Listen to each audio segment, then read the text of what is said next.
Hi guys, my name is Dylan. I work here in guest services at Niabi Zoo, and I'm going to show you guys a story today. So my story is Water Walking, Sidewinding, and Other Remarkable Reptile Adaptations.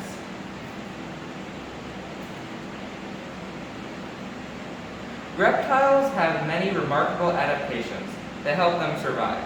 You probably heard that some reptiles strike or bite when they are threatened. You might know that turtles have shells for protection. But do you know what these green basket lizards do to escape danger? Which these guys are actually behind me, right up there. They run away. On top of the water. That's right, these rainforest lizards stay near water. If a predator comes too close, the lizard just drops off its perch and then it churns its legs like super fast windmills. Those large feet and long toes slap, slap, slap the water. This keeps it sprinting across the surface to safety.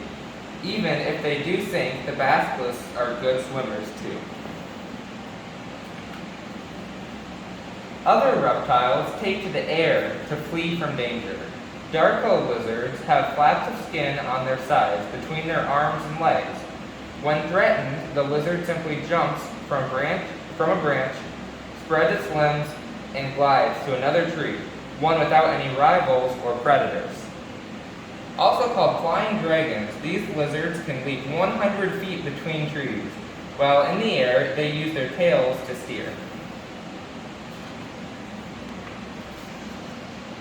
Blue-tailed skinks can't run or fly to get away from a predator, but they can pop their tails off when they need to get away.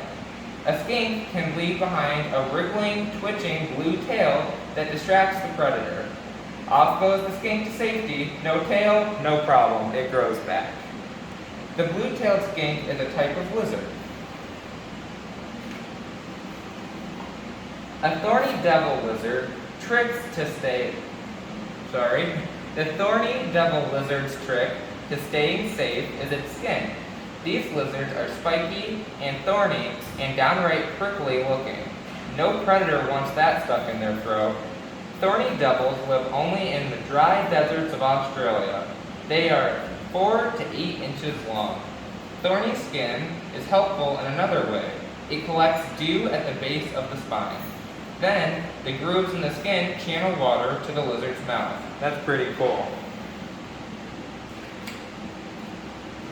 Mexican mole lizards live in the desert on the other side of the planet. These little creatures have only 2 small front legs, with toes and claws that help them dig. Their bodies have rings of scales that help them move like worms, perfect for slithering and burrowing under sand and soil. Who needs back legs with a body that long? Mexican mole lizards spend so much of their time underground that scientists are still learning about them. Speaking of cool moves, check out Sidewinder snakes. They look like any old snake until you watch them move. Whoa, what are they doing?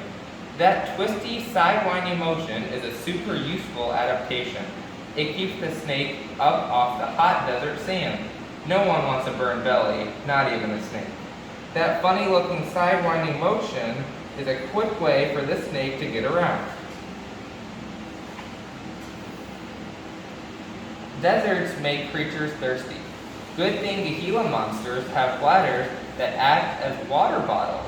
These lizards store water in their bladders to help them get through the months of the dry desert heat. The Gila Monster is one of only 2 venomous lizards in the world. They also have tails like a pantry. The fat stored in their tails helps them survive the cooler months. That's when they hunker down in the burrows and don't go hunting for food. Before alligators hunker down for the winter, they dig holes. These alligator holes fill with water and become refuges for both alligators and other critters during the dry months. As you can see in the picture, there's a snail, a turtle, and a blue heron at the alligator hole. That sounds like an alligator buffet, but no, the alligators don't eat anyone. They're too sleepy during the dry season. Of course, all those critters better skedaddle before the alligator the alligators are fully awake. These gator holes are important to the whole ecosystem because they help improve the flow of water. Guess what painted turtles do when their pond freezes over the winter? They breathe through their butts. Painted turtles hibernate in the water and their bodies slow way down. Hibernating turtles don't need much oxygen, but they still need some. The blood vessels in their butts take oxygen from the water, keeping the turtles alive. Painted turtles can survive in an ice-covered pond for more than 100 days.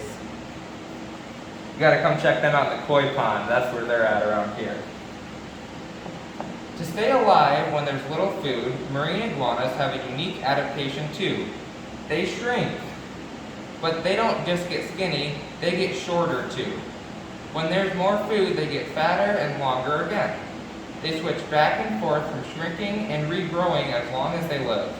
Marine iguanas live on land but swim to find their food, algae and seaweed. Green sea turtles are another type of marine reptile. A marine reptile means they live in the water. And they are well adapted for life in the ocean. They have flippers like boat paddles and can stay underwater for up to 5 hours. Their hearts slow way down. They might beat once every 9 minutes. In that same time, your heart beats more than 900 times. Most green sea turtles will leave the water only to lay their eggs. Can you imagine being able to defy gravity and walking up a wall like a gecko? You'd be a whole new kind of superhero. Geckos can walk on walls because of their amazing feet. But their feet aren't sticky in the way you might think. They're hairy. Hundreds of teeny tiny hairs on the bottom of the gecko's feet help it scale the side of a wall or rock. Scientists study gecko feet to design technology that can help humans.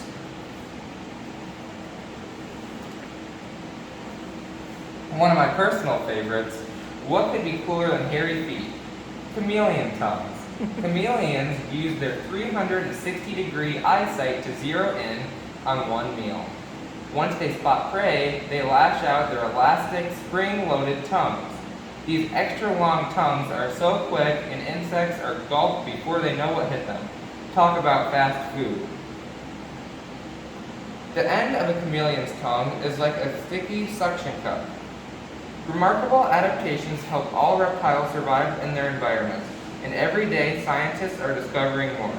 Go investigate around the world, or in the world around you. What else can you learn? Here in the reptile house, we have a few of these species, like our chameleon right over here. Just like the book said, they use their extra long tongues to catch crickets and different types of insects.